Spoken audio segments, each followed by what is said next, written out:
ফর্সা হওয়ার ক্রিম বের হয়েছে, এগুলো ইউজ করা কি জায়েজ? গুপ্তাঙ্গের লোম 40 দিন না কাটলে তার ইবাদত কবুল হবে কি? নামাজে কি থুতনি ঢাকতে হবে? থুতনি কি মুখমণ্ডল অন্তর্ভুক্ত? রোগের জন্য তাবিজ ব্যবহার করা জায়েজ হবে কিনা? নামাজের কতটুকু সামনে দিয়ে হাঁটা যাবে? বান্দার হকের গুনাহ কি তওবা করলেও মাফ হয় না? যদি মাফ চাওয়ার উপায় না থাকে তাহলে কি করতে হবে?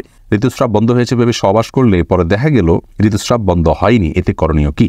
পড়ে যাওয়া চুল বিক্রি করলে গুনাহ হবে কিনা? নামাজরত অবস্থায় যদি মেয়েদের সাদা স্রাব বের হয় তখন কি ওযু ভেঙে যায়? কেউ যদি মহারণা আদায় না করে মারা যান তাহলে তার করণীয় কি? সন্তানরা কি আদায় করে দিলে হবে?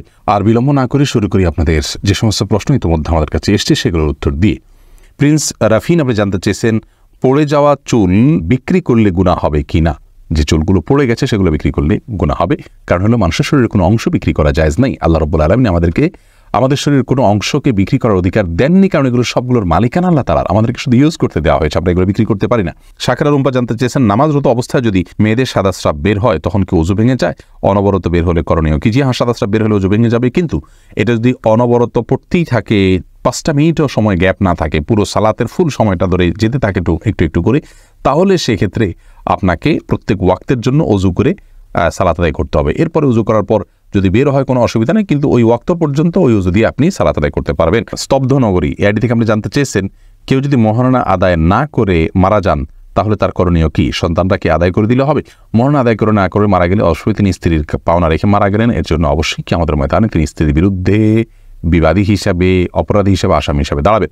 সন্তানরা তার পক্ষ থেকে যদি তার বাবার পক্ষ থেকে তার মা যদি বেঁচে থাকেন তাকে দিয়ে দেন, অথবা বাবার পক্ষ থেকে যদি মা মারা যেয়ে থাকেন তাহলে মায়ের জন্য দান করে দেন বাবাকে মুক্ত করার উদ্দেশ্যে, তাহলে সেগুলো আল্লাহ চাইলে তার পক্ষ থেকে অবশ্যই গ্রহণ করতে পারে, হতে পারে।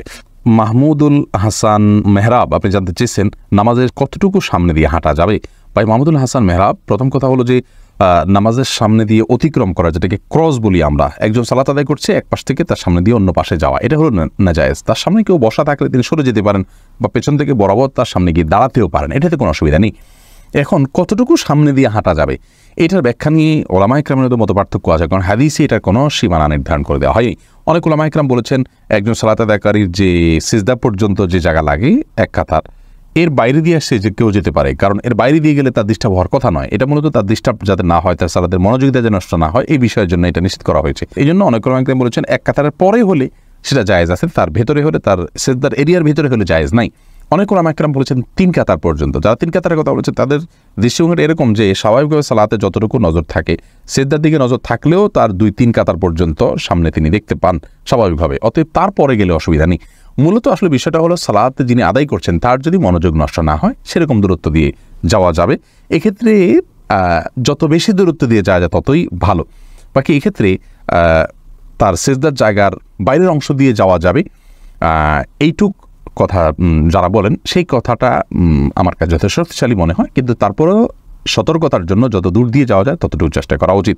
আর যিনি সালাত আদায় করছেন তারও দায়িত্বের মধ্যে পড়ে তিনি একটা সূত্রা রেখে তারপর সালাত আদায় করবেন, কারণ হয় ওয়ালকে সামনে রেখে বা পিলারকে সামনে দাঁড়াবেন, আর যদি সামনে অনেকগুলো উন্মুক্ত জায়গা থাকে মানুষের চলাচল করার অসুবিধা হতে পারে, তাহলে সেক্ষেত্রে সিজদার জায়গাতে বা সিজদার কপাল যেখানে রাখবেন তার সামনে একটা লাঠি ইত্যাদি রেখে তারপর তিনি সালাত আদায় করা উচিত।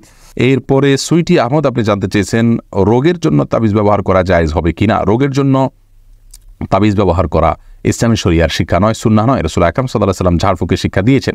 শুধু বাচ্চারা যারা পড়তে পারে না তাদেরকে ঝাড়ফুঁকও সবসময় করা যায় না, বা করেও নিয়মিত ঝাড়ফুঁক করা যায় না, তেলাওয়াত করা করতে পারে না তারা, এক্ষেত্রে তাদেরকে তাবিজ দেওয়া যায় কিনা কোরআন হাদিসের আয়াত দিয়ে, কোরআন আয়াত এবং হাদিসের দোয়া দিয়ে শুধুমাত্র, সেটাকে কোনো আকরাম জায়েজ বলেছেন। কিন্তু রাসূল আকরাম সাল্লাল্লাহু আলাইহি ওয়াসাল্লাম কাউকে কখনো তাবিজ দেননি, দিতে বলেননি।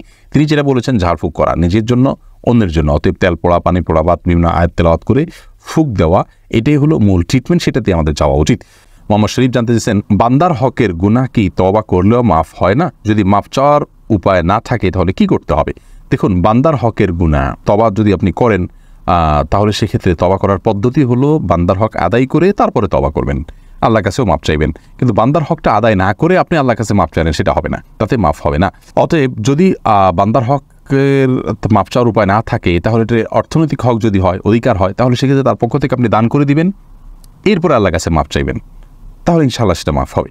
আর যদি অর্থনৈতিক অধিকার সংশ্লিষ্ট বিষয় না হয়, তার অসম্মান নষ্ট করেছেন, তাকে অপমান করেছেন, তাকে গালমন্দ করেছেন, এরকম কিছু হয়, তাহলে সেক্ষেত্রে তো আপনার হাতে নেই, তাকে যেহেতু পাওয়া যাচ্ছে না, অতএব তার পক্ষ থেকে আল্লাহর কাছে ক্ষমা চাইবেন এবং আপনার নিজের জন্য এই অপরাধের জন্য আল্লাহর কাছে ক্ষমা চাইবেন। ইনশাআল্লাহ আল্লাহকে সন্তুষ্ট করার কাজগুলো বেশি বেশি করলে আল্লাহ তাআলা তাকে আপনার প্রতি সন্তুষ্ট করে দেবেন। কিয়ামতের ময়দানে বিভিন্ন হাদিসে এটি বোঝা যায়। রওশন মজুমদার আপনি জানতে চেয়েছেন নামাজে কি থুতনি ঢাকতে হবে? থুতনি কি মুখমণ্ডল অন্তর্ভুক্ত? থুতনি পর্যন্ত আপনি রাখবেন, থুতনির নিচের অংশ থুতনি পর্যন্ত আপনি প্রকাশ করবেন, থুতনির নিচের অংশ অবশ্যই আপনাকে ঢাকতে হবে। অতএব থুতনির এই বাউন্ডারি, এটার নিচের অংশ আপনাকে ঢাকতে হবে। থুতনির উপরের অংশ অর্থাৎ মুখের দিকের অংশ এটা একজন মেয়ে মানুষ নামাজের সময় না ঢাকলেও চলবে। পুরুষের জন্য তো থুতনি ঢাকার বিষয় নাই, গলা এগুলো কোনোটা ঢাকার বিষয় নাই, সলাতের জন্য ঢাকা কোনো আবশ্যক নয়। আব্দুর রাজাক বিন সিরাজ জানতে চেয়েছেন গুপ্তাঙ্গের লোম 40 দিন না কাটলে তার ইবাদত কবুল হবে কি? গুপ্তাঙ্গের লোম বা অবাঞ্ছিত যে সমস্ত পশম আছে এই পশমগুলো 40 দিনের বেশি না কেটে থাকা গুনাহের কথা, কারণ হাদিসে এ বিষয়ে কড়াকড়ি রয়েছে। এরপরে বোন ফারজানা বিনতে আহমেদ আপনি জানতে চেয়েছেন বর্তমানে অনেক ফর্সা হওয়ার ক্রিম বের হয়েছে, এগুলো ইউজ করা কি জায়েজ? বোন ফারজানা, প্রথম কথা হলো ফর্সা হওয়ার ক্রিম বলতে কিছু ক্রিম তো বাজারে আছে, আসলে এগুলো ফর্সা হওয়ার না, এরা ধোকা পুরাটাই। এটাতে যে মানুষ ফর্সা হয়ে যায় এমন নয়। আবার এমনও অনেক ক্রিম রয়েছে যেগুলো ইউজ করলে মানুষ সত্যি কালো মানুষও ফর্সা হয়ে যায়, আর এগুলো ব্যবহার করা উচিত নয়। প্রথম কথা হলো যে লা তাবদীলা লিখালকিল্লাহ, আল্লাহর সৃষ্টিতে মৌলিক পরিবর্তন আনা এটা ইসলামের শরিয়ার দৃষ্টিকোণ থেকে জায়েজ নয়। এটা হলো আল্লাহ রাব্বুল আলামিনের যে ফয়সালা, আল্লাহর যে কাজা, সেটার প্রতি অসন্তুষ্টির শামিল। অথচ রেদা বিল কাদা এটা ঈমানের গুরুত্বপূর্ণ একটা পার্ট। আল্লাহ রাব্বুল আলামিন আপনার জন্য আমার জন্য যে ফয়সলা করলেন সেই ফয়সলাকে আমি কতটা মেনে নিলাম, এটি কিন্তু একটা ঈমানের পরীক্ষা। অতএব আমি যদি আল্লাহর ফয়সালাতে অসন্তুষ্টি প্রকাশ করি তাহলে সেটি কিন্তু আমাদের ঈমান বিরোধী একটি কাজ। ঈমানের যে 6টি রোকন রয়েছে তার মধ্যে থেকে একটি গুরুত্বপূর্ণ রোকন হলো এইটি। অতএব এই বিষয়ে আমাদের খেয়াল রাখা উচিত। দ্বিতীয় কথা হলো যে বিয়ের আগে যদি কেউ এই জাতীয় ক্রিম ব্যবহার করে নিজের শরীরের রং পরিবর্তন করেন, ফর্সা হয়ে যান এবং তা দেখে ছেলেপক্ষ তাকে পছন্দ করেন, অথচ শরীরের অন্যান্য অংশ তার কালো এবং চেহারাতেও এই ক্রিম ব্যবহার না করলে যদি আবার কালো হয়ে যান তাহলে সেক্ষেত্রে এটি সুস্পষ্ট প্রতারণা। আর রাসূল আকরাম সাল্লাল্লাহু আলাইহি ওয়াসাল্লাম বলেছেন মান গাশশা ফালাইসা মিন্না, মান গাশশানা ফালাইসা মিন্না, যে ব্যক্তি আমার উম্মতের কোনো সদস্যকে কাউকে প্রতারিত করে ধোঁকা দেয় সে আমার উম্মত হতে পারে না। অতএব এ ধরনের ফর্সা হওয়ার ক্রিম ব্যবহার করা আমাদের মা বোনদের জন্য কোনো অবস্থাতে জায়েজ নাই এবং এটি আমাদের পরিহার করা উচিত।